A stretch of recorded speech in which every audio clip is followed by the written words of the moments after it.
guys, welcome to Konspirasi Dunia Lain. Today, I will be reading my subscriber spooky story yang bernama Yumi. So grab your snack and grab your food and let's get started.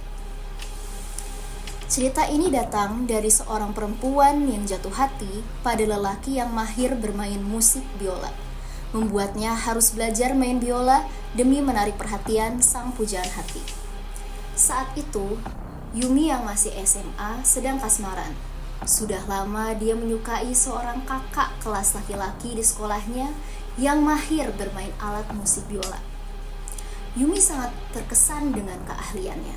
Dia pun merasa ingin lebih dekat mengenal kakak kelasnya itu dengan cara bermain biola. Yumi pun meminta pada orang tuanya untuk memperbolehkannya kursus biola. Namun orang tua Yumi tidak setuju karena biayanya sangat mahal. Yumi sempat kecewa, namun Yumi tidak menyerah. Ia mencari kursus biola melalui media sosial. Setelah pencarian yang panjang, Yumi menemukan beberapa kursus. Namun, dia harus menjalankan tes sebelum dia dapat bergabung dengan mereka. Sayangnya, Yumi terus-menerus gagal dalam tes tersebut, dan dia pun mulai merasa tertipu. Akhirnya, Yumi menemukan sebuah kursus musik dengan harga murah yang tidak membutuhkan tes. Namun, kursus tersebut terletak di daerah terpencil. Yumi awalnya tidak yakin dengan hal itu. Tapi karena dia ingin dekat dengan kakak kelasnya itu, akhirnya mau tidak mau dia mengambil keputusan untuk mencoba hal itu. Yumi pun meminta izin untuk kerja kelompok di rumah temannya. Padahal diam-diam dia pergi untuk kursus biola. Yumi naik bus dan sempat transit beberapa kali hingga akhirnya sampai di tujuan. Ketika sampai di sana, Yumi terkejut menemukan bahwa gedung tempat kursusnya sangat indah dan dikelilingi oleh pepohonan. Yumi pun berjalan menuju resepsionis dan menanyakan perihal dirinya yang ingin mengikuti kursus biola. Akhirnya, wanita itu mengantarkannya ke ruang kelas khusus. Yumi berjalan ke lantai 2 dan melewati kelas-kelas lain selain kelas biola. Di sana ada kelas gitar dan piano. Yumi melihat guru-gurunya dengan ramah mengajarkan serta para muridnya penuh semangat dan berbakat. Tidak jauh dari kelas tadi, akhirnya dia sampai di kelas khusus biola. Wanita itu berkata pada Yumi kalau dia bisa mengikuti kelas mulai hari ini. Yumi sangat senang, gurunya pun mengajaknya untuk masuk. Guru biola Yumi bernama Miss Anna, wanita yang sangat cantik dan baik hati. Yumi pun sangat senang, ia menghabiskan waktunya untuk berlatih biola dan belajar teori musik. Setelah beberapa jam dia memainkan beberapa melodi sederhana pada biolanya, Yumi pergi ke toilet. Ketika dia sampai di depan pintu toilet, Yumi mencium bau busuk dari salah satu bilik yang tertutup. Lalu dia masuk ke toilet itu. Bersamaan dengan itu, dia mendengar suara flash air. Ketika di dalam toilet, dia mendengar isakan tangis dari bilik di sebelahnya. Yumi bertanya-tanya, dia kenapa ya? Kok nangis? Tanpa ragu, dia membuka pintu toilet tersebut dan bertanya ke bilik tersebut, Mbak gak apa-apa? Tetapi tidak ada jawaban dari dalam bilik itu. Saat ia ingin mengetuk pintu, tiba-tiba pintu itu terbuka dengan sendirinya. Yumi pun terkejut mengetahui tidak ada orang di bilik itu.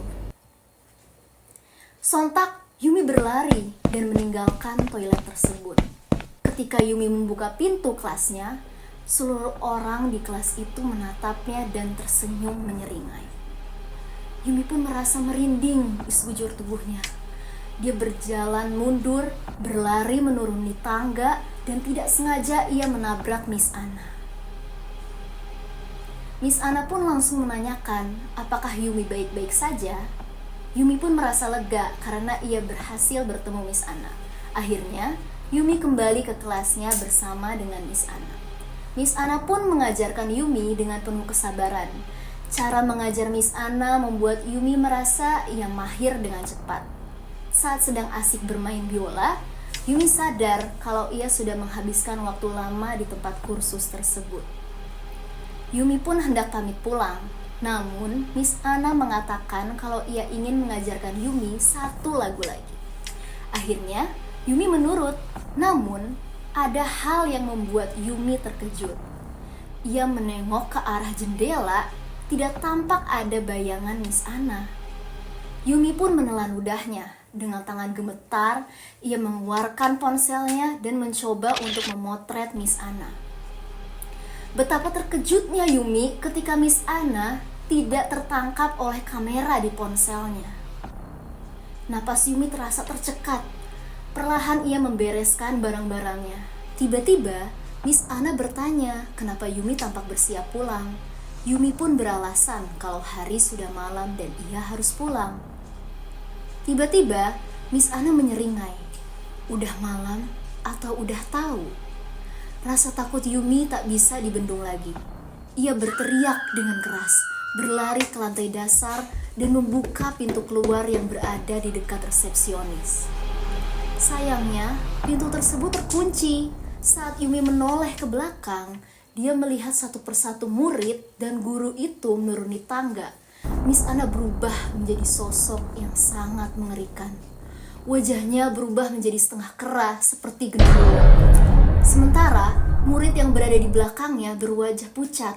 Mereka memainkan alat musiknya masing-masing. Yumi pun berlari kabur. Namun, entah kenapa langkah kakinya terasa berat. Saat ia melihat ke arah kakinya, tampak dua sosok dengan wajah seperti kera menyeringai sambil bergelayutan di kakinya. Yumi berteriak histeris. Ia menendang sosok tersebut dari kakinya dan masuk ke dalam sebuah ruangan yang tampak seperti aula. Tiba-tiba, murid yang berwajah pucat masuk ke ruangan tersebut dari jendela. Beberapa di antaranya ada yang mendobrak pintu sampai terbuka. Mereka tertawa menyeringai sambil memainkan alat musik mereka.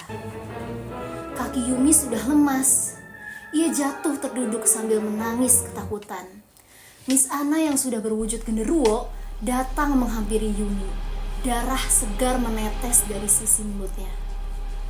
Seiring dengan langkah mereka yang semakin mendekat, suara musik itu lama-kelamaan menjadi tidak beraturan dan semakin berisik. Yumi merasa sangat ketakutan. Dia pingsan tatkala mulut genderuwo terbuka dan berteriak di depan matanya. Suasana seketika menjadi hening. Yumi membuka matanya. Dia melihat sekeliling dan menyadari bahwa dia berada di tempat yang berbeda. Ketika dia bangun, dia baru sadar kalau dia tertidur di atas kuburan. Tidak lama setelah itu, samar-samar dia mendengar suara kentongan dan orang-orang memanggil namanya dari kejauhan. Yumi pun bergegas keluar. Ketika sampai di depan gerbang, dia bertemu teman-temannya. Loh, ini Yumi. Yumi menatap mereka dengan heran. Mengapa mereka semua mencari dirinya? Tidak lama setelah itu, orang tuanya datang. Mereka memeluk Yumi. Orang tuanya pun bertanya, "Kamu dari mana saja, Yumi? Kita khawatir." Yumi menatap haru kedua orang tuanya. Dia pun menjelaskan apa yang telah terjadi. Orang tuanya mengatakan kalau Yumi sudah menghilang selama 3 hari. Yumi sangat terkejut dan menatap mereka tidak percaya. Namun, dia bersyukur bisa kembali dengan selamat. Setelah kejadian itu, dia melupakan dan menutup rapat-rapat keinginannya untuk bermain biola. Dia juga menjadi trauma jika mendengar suara musik klasik dan orkestra. Yumi berharap kejadian itu tidak akan terulang kembali. Jadi itulah cerita Yumi. Tapi sebelum kita berpisah hari ini, aku pengen tahu pendapat kalian. Apakah kalian setuju dengan keputusannya untuk berbohong kepada ibu dan ayahnya? Kalau menurut aku sih, apapun keputusan yang kalian ambil, diskusikanlah kepada orang tua kita agar tidak terjadi hal-hal yang tidak diinginkan.